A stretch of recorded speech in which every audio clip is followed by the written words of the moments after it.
What's going on, everybody? Welcome back to another episode of Real Naked Locks. I'm Chato, that's Henry. We're going to give you guys a couple of quick breakdowns for this upcoming UFC fight. The return of the Mac, baby. Conor McGregor's back after 5 long years. UFC 329, Max Holloway versus Conor McGregor. This card is stacked.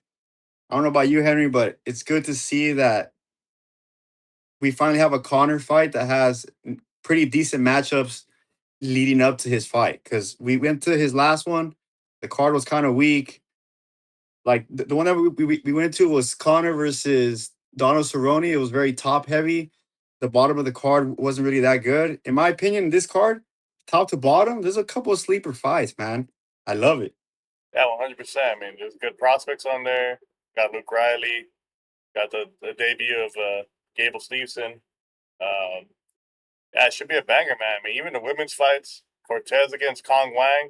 Oh, that's a good fucking fight, bro. I mean, whoever implements their game plan better in that fight is gonna dominate. So I'm super excited to watch the fight. We got a good one ahead of us. Yep. Let's jump right into it, man.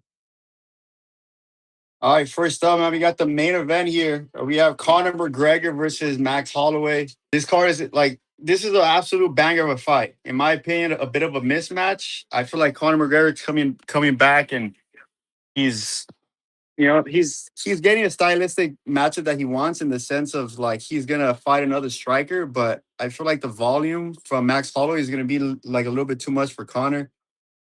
I mean, if you really think about it, man, it was gonna be Conor versus Michael Chandler, and now it's Conor versus Max Holloway. I mean, I respect the fact that he's fighting somebody that's ranked on, and somebody that's actually active.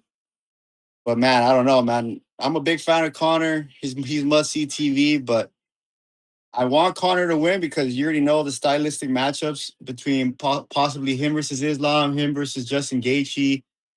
Him versus just pretty much anybody is must see TV. But I think Max Holloway here is an absolute lock. I mean, Max Holloway said it in his last interview with Brett Okamoto. He's gonna drown him. His plan is to drown McGregor, and we've seen McGregor get drowned before. His gas tank isn't the best. He's going up at 170. He definitely has the power advantage, man. But like UFC and MMA and fighting in general, it's just not the sport where you can take 5 years off and then expect to be the same person. So I got Max Holloway here inside the distance. I think he's going to take this opportunity to remind people that like he's still that guy. Like he got dominated by Oliveira. Fair play. Me and Henry called it. But I think Max Holloway's going to come in here and prove a point, man. I think Max Holloway's going to win either by club and sub, or he's just going to beat him by strikes. Max Holloway round 4 or 5. Yeah, no, I agree completely. I don't know what's up with the line. Max Holloway's a less of an underdog than Adrian Yanez. Strange, but I mean, we got to go based on what we saw from Conor last. I mean, before the leg break, I mean, it was already looking like he was getting tired in that Poirier fight. Um, I mean, he beat Cowboy. He beat him pretty bad, but I mean, Conor moving up to 170, gaining all this size has been the downfall of his career, honestly. I think if he would have stayed at 155, he could have beat a lot of the guys there. But 170, big weight to carry. If he doesn't knock out Holloway early, he's getting drowned, and I expect that to be the case because Max Holloway had a lot of punches from Poirier before he went down, but that was a picture perfect punch, and I don't think Conor has that in him anymore. So give me Max Holloway via TKO. I think he gets it done in 2 rounds, bro. So I'm excited to have Conor back. Hopefully, it's not the end. Hopefully, it looks decent and we get another fight. There's no reason why we shouldn't have that Nate Diaz rematch or that Michael Chandler fight. So, yeah, we'll see. But Max Holloway out there, I think he's a lock. Let's go, man. The best is blessed. Shit, that co-main event, man. I've been going back and forth. I'm a huge fan of BSD. I really like Paddy. But this is styles make fights, and I gotta take my bias out of it. I was originally going with BSD here, but I mean, I keep hearing the rumblings about BSD getting his neck put into chokes all the time. I had to go back and watch it for myself, and He definitely does. I think the finishing upside is on Paddy's side. I think he has more power. I think he has a better submission grappling. Um, I mean, and me and Chato always do this when it comes to like picking bets. We go with the guy with the finishing upside, and I think it's Paddy here. I think if BSD wins here, it's going to be just a boring, non-stop takedowns decision. But I don't think he can keep that up, honestly, because Paddy's going to make him work. He made Chandler work off his back. Chandler got gassed, got reversed, got finished, and yeah, I'm going with Paddy the Batty here. I'm going with Paddy by submission. I think he jumps Gilly and he fucking takes that neck home. Yeah, man, I agree. I mean, as soon as this fight got announced, I immediately just thought Paddy. I mean, like Henry was saying BSD, a couple of our friends were saying BSD, but I'm like, I never strayed from the possibility of Paddy winning this fight. I mean, shout out to Saint Denis. Like I shit on him a couple times, but he's came through for this channel multiple times, and I respect what he does, man. He always shows up to fight, but he's just too sloppy in my opinion, man. He is like we all know that Paddy shit the bed against Justin Gaethje because he didn't go for takedowns, right? But I think that this is a stylistic nightmare because Saint Denis' game plan is to implement the takedowns, and Paddy's nasty. His submission defense, submission offense off his back on top is going to be the determining factor here. I think Saint Denis is gonna try to stand and he's gonna throw like a looping hook, get taken down, or he's gonna shoot a nasty takedown from far away and just get subbed, man. Like you just can't keep putting your neck in dangerous positions because eventually someone's gonna snatch it up and I think Paddy's gonna be that guy. So I definitely have Paddy here. In my opinion, the odds makers have it wrong, man. I think Paddy is an absolute lock here. Unless Paddy shits the bed. I mean, like MMA is crazy. We just saw Topuria shit the bed, so like anything's possible, but With that said, our official Bark Alley Bangers play of the week, Paddy the Batty. Manuel Torres shit the bed 2 weeks ago, but he fought exactly how we wanted him to fight. He came in to throw down. He hit physique some shit. He just went down first. So we expect Paddy to come out with a similar aggression and get to BSD early. Hurt him, take him down, and just control him on the ground, finish him. But Paddy the Batty, official Bark Alley Bangers, play of the week. yeah, man, I agree. The play of the week has been one of our best bets so far. Me and Henry just have that eye for picking dogs. Sometimes it wins, sometimes it doesn't. But for us, more than likely, it's gonna hit. Man, I think the play is there, the game plan is there. Paddy beat Jordan Levitt by submission when Jordan like initiated the grappling. He did the same thing to Bobby Green. He did the same thing to Michael Chandler. When these grapplers initiate the grappling, they run into Paddy's submission game, and I feel like it's gonna be the exact same sequence: sloppy takedown into a sub, or he tries to stand and bang, club and sub. I got Paddy inside the distance here, man. I think the odds maker got it wrong. Yeah, 100%. I mean, we're picking dogs at 50% rate. I mean, we're up on the year. We hit 3 of our last 5. Say, bro, we're picking dogs at an exceptional rate, and I think Paddy gets it done. He starts a new win streak. Let's go, Paddy. Go Paddy. Jeez, this is what I said at the beginning of the video, man. Like usually when you get a Conor McGregor card, they just sell the McGregor fight. They don't really care about filling in the fights before. But fights like this, Mario Bautista versus Sandhagen 2, this is a banger fight. Two fighters at the top of their game. This is a rematch. Man, I'm excited for this fight. But that being said, I'm gonna have to go with the underdog on this one. I think Bautista has just been better off. Like he's the one growing. I think Sandhagen is a little bit more stagnant. He finally got his title shot versus Marab and he shit the bed. He almost finished him at one point, but it was a straight unanimous decision. The lights were a little bit too bright for him. Like he lost to Umar. The path to victory to beat Sandhagen is to take him to the ground. And I think Bautista's going to do that, man. This guy has unlimited cardio, nasty aggression. His striking isn't the best, but his striking is at par to at least survive. And I can see Bautista winning by decision here if he implements the grappling. And like I followed the Red Hawk podcast with O'Malley's coach and stuff like that. he said Bautista needs to grapple. Bautista had a like interview with Submission Radio, and Bautista said that like the game plan is clear. I'm gonna take this guy down, and I'm gonna drown him immediately. Man, I just think Bautista is gonna get this job done. Sheesh. I mean, bro. I mean, I agree completely here. I mean, I was want to say I'm a huge fan of Cory Sandhagen. But again, styles make fights. I mean, this guy he's a volume striker who likes to drown people with pressure, and Mario Bautista does not get tired. Does not get tired one bit. He's in your face constantly, pushing against the fence, taking you down, throwing tons of volume. In that Patchy mix fight, bro, people forget he threw a shit ton of volume. Patchy did look flat in that fight, but it was a volume that didn't allow Patchy to get going. I think Mario Bautista is live for a finish here, and I think he does get one. Give me Mario Bautista by submission, rear naked choke, round 2. Let's go, Mario. Hey, I'm not gonna lie, like Mario has grown on me. Like when he had that shit fight against Aldo, like I wanted him to get absolutely obliterated by Francis Ngannou, but he's must see TV at the end of the day. Yeah, he's a good fighter. He might be the third best fighter in the division, but Yeah. it's on him to prove it on Saturday. The next up, we got Brandon Royval versus Loner Kavanagh. It's a weird fight because Royval, I mean, he's had some issues with concussions lately. Just got knocked out in his last fight. I mean, who knows how much he has left at the table. But regardless, we're going to pretend that doesn't exist. There's no issues, just style for style. I just think Loner's are more dangerous of the two.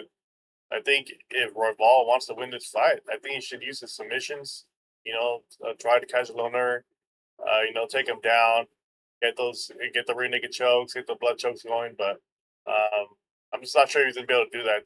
I think Kavanagh's gonna chew up his leg and jab him up, and I think he's eventually gonna find that chin is gonna TKO him. So give me Lord Kavanagh in the fight of the night, round 2 TKO. But it's gonna be an absolute banger before that.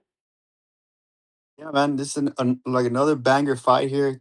Two fighters that are gonna stand in the middle and throw, but I think Royval's kryptonite is fighters that have big power, man. Like when Royval fought Manel Cap, the power difference was insane. Knocked him out in the first round. Like Royval when he fought Van, it was Royval throwing 1,000 punches and Van throwing nothing but cohetes at him, and like he ended up winning by decision. And I feel like it's gonna be the same thing. If Royval does not implement the grappling and submit this guy, I think I think Kavanaugh's kicks, his power on the feet with his hands, his anti-grappling is just gonna be able to get the job done here. Like I wouldn't be surprised if Kavanagh makes this look easy. So like I have Kavanagh on tied 2 rounds. But shout out Royval, man. He has the best nickname in the business. Like I bet on him before. Uh but man, styles make fights, man. Like I'm always gonna pick the fighter with more ways to win, and I feel like I'm gonna go with the younger, more hungry Kavanagh. He had a beautiful performance against Brandon Moreno, and I think he's just gonna continue out, man. All the hype is on Kavanagh's side, the power is on Kavanagh's side. So like I'm gonna go with the English here. Give me Kavanagh inside the distance. All right, next up, we got another banger, and I know bangers. All right, so we got Green, we got we got my boy King Green versus McKinney. Every fight McKinney's in, it's must see TV. This guy's the definition of a warrior. He goes in there, killed or gets killed every single time. I don't even think this guy's ever been to decision, but this guy is the definition of, oh, I'm in there and I'm gonna swing. And King Green, he's on a 3-fight win streak. Like he has been probably the main person that's like the parlay buster recently. But you can't, like this isn't a movie, man. He's 39 years old, but he's still active. But I think McKinney round 1 is just gonna be too much for him. Green is the type of fighter where like he's has his hands down, he's messing around, like he's trying to like pepper you and talk shit to you. McKinney's gonna go in his face, he's gonna land some shit heavy, and he's gonna get him out of there. I think stylistically, you cannot have your hands down against a fighter like McKinney because he's going for that neck immediately. So like I have McKinney round 1, either um by submission or by vicious knockout. I think Green is just one of those fighters where he builds as the fight gets longer and longer. But I have McKinney just with vicious knockout here, bro. I don't know. I just see another vicious like King Green versus the tarantula all over again. Nasty knockout. I'm not gonna lie. I mean, I want to pick Terrance McKinney. He's come through for as a dog a million times. The dude, kill or be killed. But I mean, I was watching some of his fights back again. Bro, his striking is so sloppy. I think Bobby Green's gonna knock him out. I think T Rex is gonna come out like a train, guns blazing, just like he did against Chris Duncan, and it's gonna be a similar style where he goes crazy, and Bobby Green lands first. But am I gonna bet on this fight? Hell no, bro. Hell no. I was originally gonna use Terrance McKinney, but I was too scared to pull the trigger because Bobby Green, he's elusive. He hits. I mean, he's been hitting a lot harder than usual. He's been sitting down his punches. So, yeah, fun fight. Both fighters exciting. I mean, hopefully, if T Rex wins by knockout, they finally give him that performance of night bonus. But I think Dana White hates him.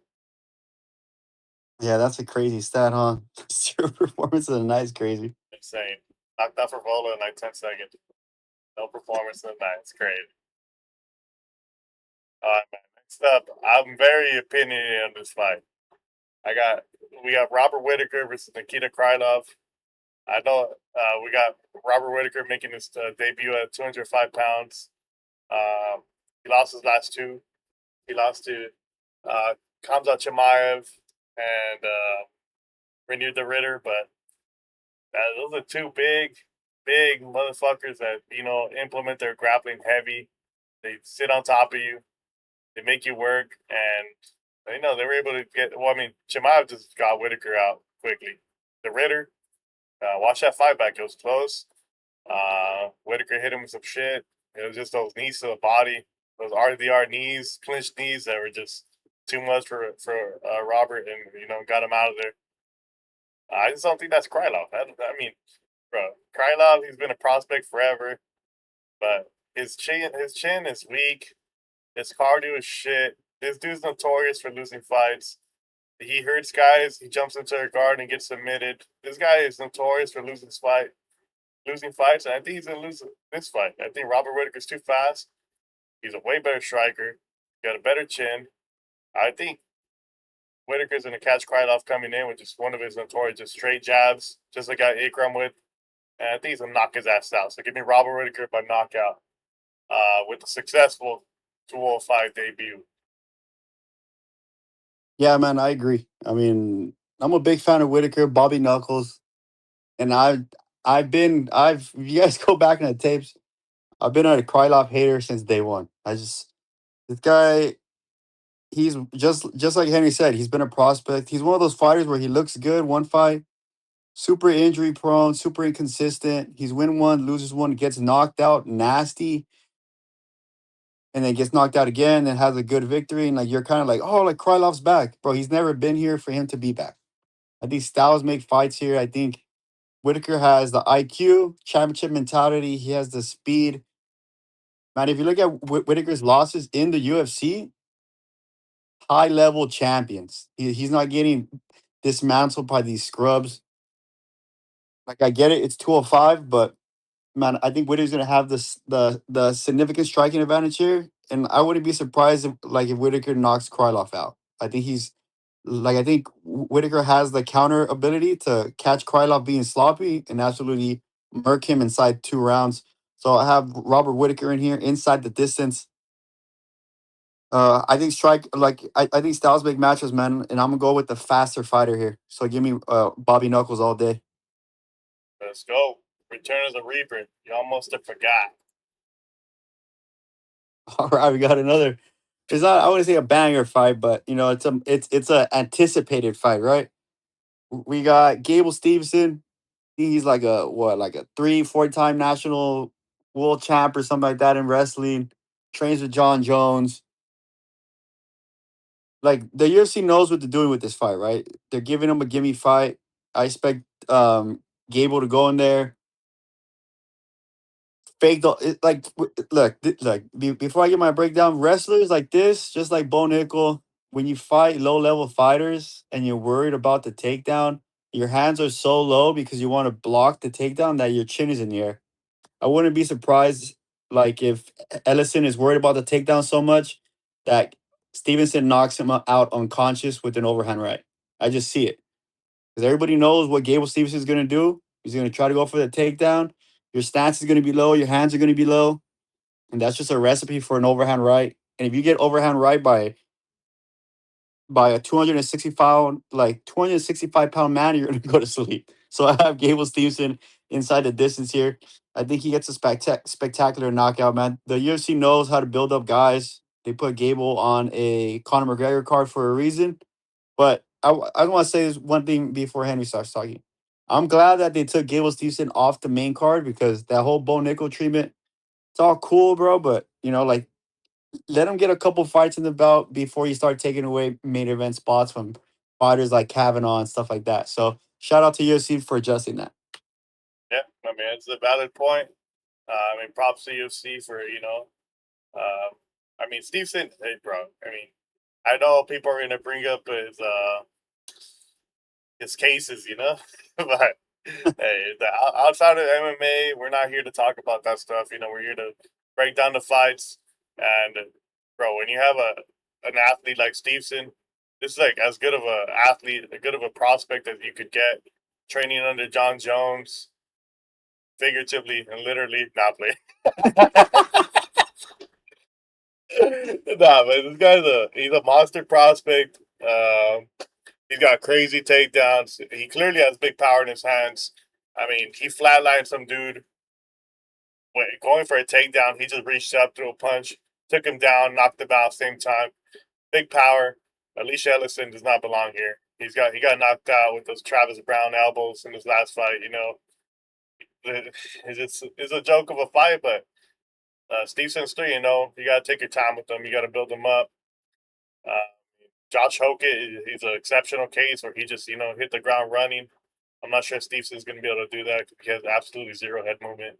But, yeah, he's the biggest favorite of all time for a reason, and he should win probably under 0.5 knockout.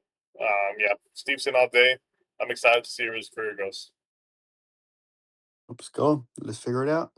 And next up, we got Cody Garbrandt versus Adrian Yanez. I mean, this on paper is a good fight because if Cody is on his shit with the boxing, we could be in for a hell of a fight while it lasts. Cody still has big power in his hands. He hasn't been knocked out in a while, but he hasn't really been fighting like big power punches. But I don't know. I just think Adrian Yanez is peaking. He should have got that Ricky Simone win. He should have got it by decision and knockout same day. But I just think his striking's never looked better. I mean, Cody Garbrandt doesn't really throw a ton of volume anymore, so he's going to give Adrian a lot of time to set up his punches, look for that kill shot. I think he's going to find it. So I got Adrian Yanez by knockout round 1, but I think Cody's going to put up a fight while it lasts. But give me Yanez by KO. Yeah, man, I agree. I think Yanez is an absolute lock here. Man, shout out Cody, man. Like I took a picture with him. Like I'm not gonna sit here and just bash on him. This dude was a champ early on, but Mother Time takes care of everybody. Like Cody should be on a 3-5 losing streak. That long win was was a vicious outcome. Nut shot twice, point deductions, and then him running away in the third round. It was just a bad look. Like Cody hasn't looked good since what 2023. And I think Giannis is just a stylistic matchup nightmare. I think Cody's not going to grapple, man. So he's going to stand in there and trade chin for chin. Have to go with Giannis power for power. At this point in Cody's career, have to go to Giannis, man. If this is actually going to be a boxing match, I can see Giannis landing early and knocking him out inside one round. So, man, shout out Cody, no love, chilling with the boys. But I think Giannis is going to sleep that dude, bro. Yeah, unfortunate. But hey, I'm glad Cody's been able to get some wins. Cool ass dude. But yeah, like Chato said, father time comes for everybody. It's another banger sleeper fight, man. A lot of people don't know who Kamaka is, but man, this dude has prior UFC experience, Bellator experience, PFL experience. You know, he just won his UFC fight, and like he's going against the next Paddy the Baddy, right? The next prospect from England. Man, this is going to be a pretty nasty fight. We have an undefeated fighter versus a fighter with a grip ton of experience. But me and Henry are going to keep on saying it, and I'm going to say it again for the people in the back that didn't hear me. I always pick the fighter that has more finishing ability, and I think that fighter is Luke Riley, man. This guy on the feet, his head movement looks suspicious sometimes, but the power and his IQ, like in order to like mix it up when it's time to mix it up, is top notch, man. I think Luke Riley's gonna get it done here inside the distance. Like I think he wins in round 3, club and sub. Luke Riley and Paddy Pimblett on the same card, man. They're gonna feed off each other's energy, and they're both gonna get this job done, man. So give me England again. England squared. I think Luke Riley is an absolute lock here, man. Shout out Kai Kamaka though, man. This guy's been around for a minute. Yeah, I mean, Kai was a good pick by us against Dakota Hope in his debut, when his UFC return, I should say. But Kai, I mean, he has a lot of weaknesses. I mean, he's a phenomenal striker, but he really doesn't have any defense. So he lives on his chin. He takes a lot of damage, and I think that's a recipe for disaster against Luke Riley, because this guy will kick the leg, he'll work the body. He throws a lot of volume. I think Kai Kamaka can throw leg kicks himself and slow Riley down, but I think he'll be eating punches on the inside. Just yeah, I don't know.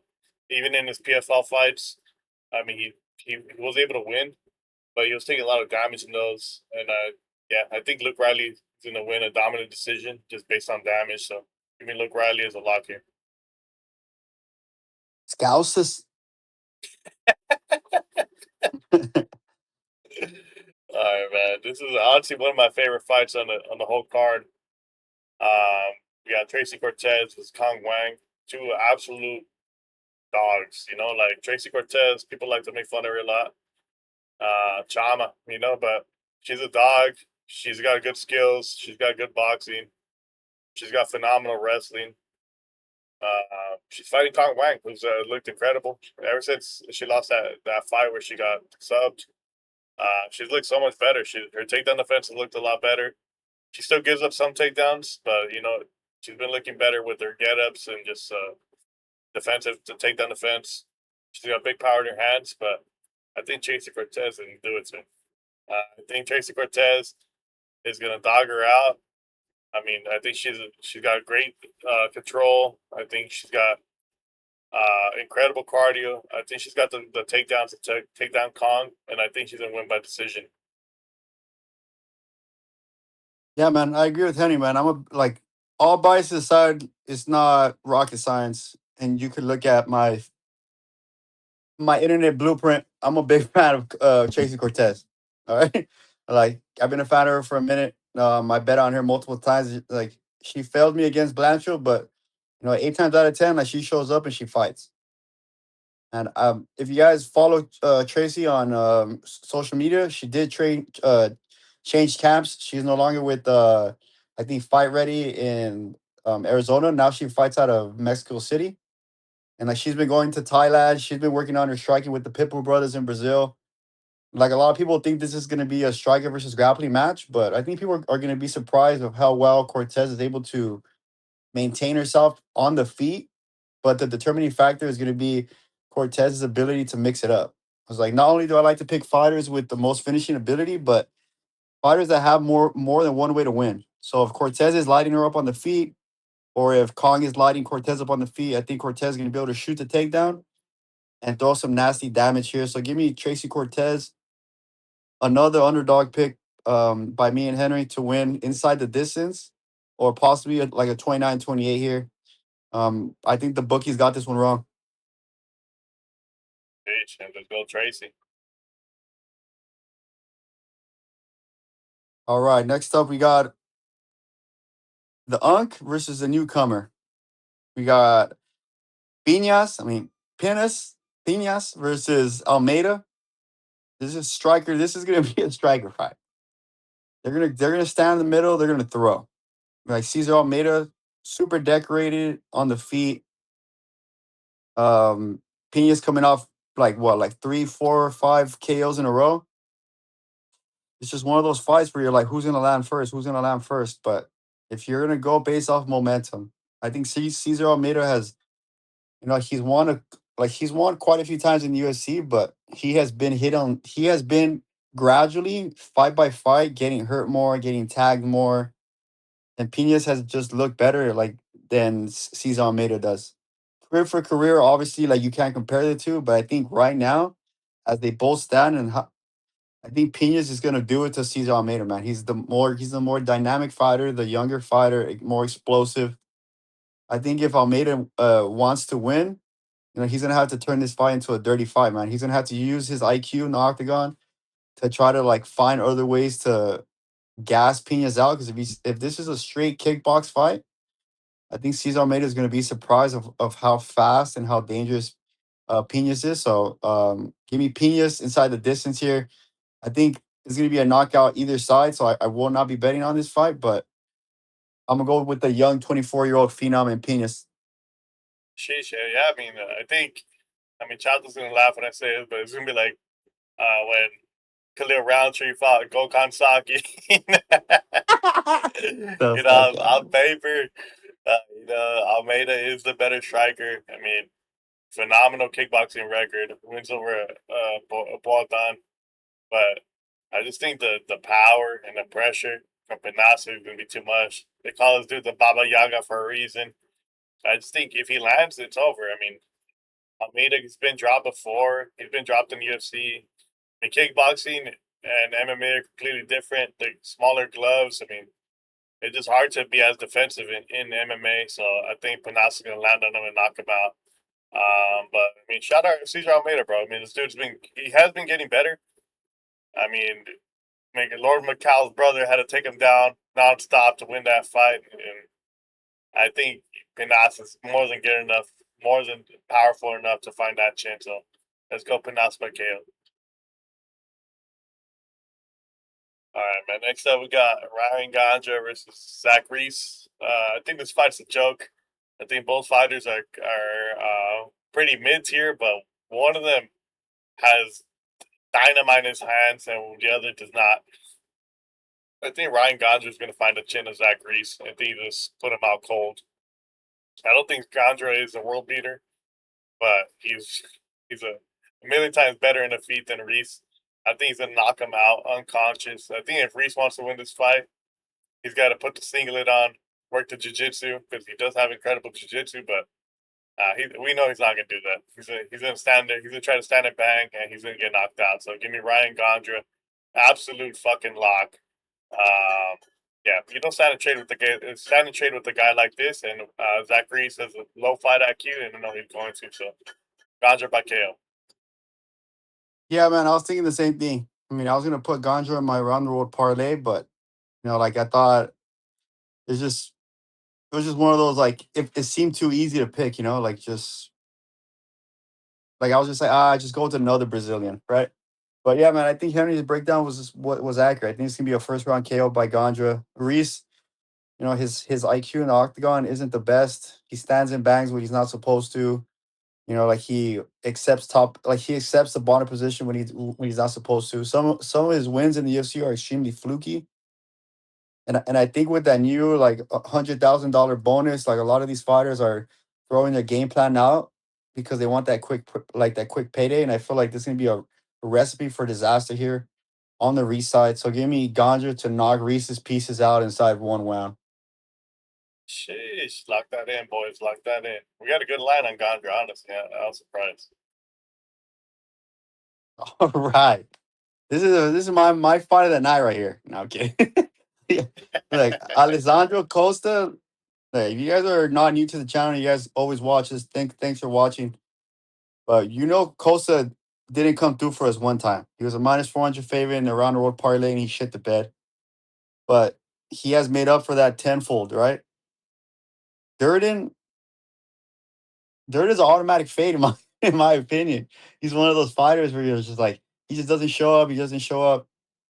But Durden had a spectacular performance against like probably one of the dangerous fighters he's fought in a while. And I think styles make matches, man. I think Costa, that whole camp that Costa's in, bro, those guys are straight killers. Straight killers. I think Costa has the submission defense to keep this fight on the ground. I mean, keep the fight on the feet. And I think Costa's gonna knock Durden out unconscious on the feet. Durden path to victory is to gas Costa out because it's no secret, right? Brazilians don't have the best gas tank. But I think Durden's gonna have to put himself in the fire in order to get the outcome that he wants. And I think the fire is gonna be too hot, man. I think Alessandro Costa is gonna have a vicious, vicious knockout inside 2 rounds. I just mean like shout out Durden. He's a vet, but all like eventually the old dogs need to be put down, and I think Costa's gonna be the one to do it. Yeah, it's just a stylistic nightmare for Cody Durden. I think he had the tools to beat Ode Osborne pretty handily, but Alessandro Costa, he's built like a refrigerator, bro. He good takedown defense. He works the body. He's got slick boxing, and typically those are the fighters that beat Durden. I mean, if Durden had a better chin, maybe he could, grind him out, just win the minutes, win the moments, and win by decision. But I just don't see it here. I mean, the only scary part is Costa coming off another weight cut because the dude's absolutely shredded. But train to elevation, I don't think that's gonna be a problem, bro. Like Mexico City, Antrim Gym, I think they get another victory here. Those dudes are streaking. Those dudes are looking phenomenal. I think they get another vicious knockout here. So give me Costa, a body shot TKO, round 1. But that's it for the breakdown, boys. It's time for the parlays. Chato will start it off because he's carrying the channel like always. Round the world, we'll let him talk. All right, everybody, welcome back to another round the world parlay. Man, we are streaking and we are streaking nasty. I was about to give you guys a plus 700 parlay, but I was like, I just gotta, you know, just gotta calm down. But hey, I gave you guys good odds for fighters that I think are absolute locks. Absolute locks. And if you guys are new to the channel, this is a parlay that we invented where we picked 3 different fighters representing 3 different parts of the world. We put them in a pot and we try to get the best odds for you. Last week we cashed. This week we're gonna cash again, plus 151. Let's jump right into it. Leg number 1. We're coming straight to Brazil, man. Costa, we just like I just said, stylistic nightmare for Durden. And he said he's built like a refrigerator, and I expect him to just knock him out ice cold inside 2 rounds. Second leg, we're going straight to England. We're going to the up and coming, the next phenom, Luke Riley. I feel like he's gonna put his paws on Kai Kamaka. Me and Henry are always gonna pick fighters with more ways to win, more finishing ability, and I think everything leads towards Luke Riley. Luke Riley is gonna win this fight inside the distance. His hands are nasty. Submission grappling is nasty. Man, more than one way to win there. And lastly, we're gonna finish this off with the main event here. Man, shout out Conor McGregor. 2016, Conor McGregor is probably the best time to be a UFC fan. But hey, we love stylistic matchups like this because we can cash. Give me Max Holloway. The best is blessed to put an absolute beating on Conor McGregor. The Hawaiian's gonna drown Conor inside those 5 rounds, and I wouldn't be surprised if Max makes it look easy. At 170, people think Max is not going to be as strong and yada yada yada. You can't stop fighting for 5 years and expect a historic victory. MMA is brutal. Mother Time is brutal. And Max Holloway is going to remind everybody that he's the top of this division.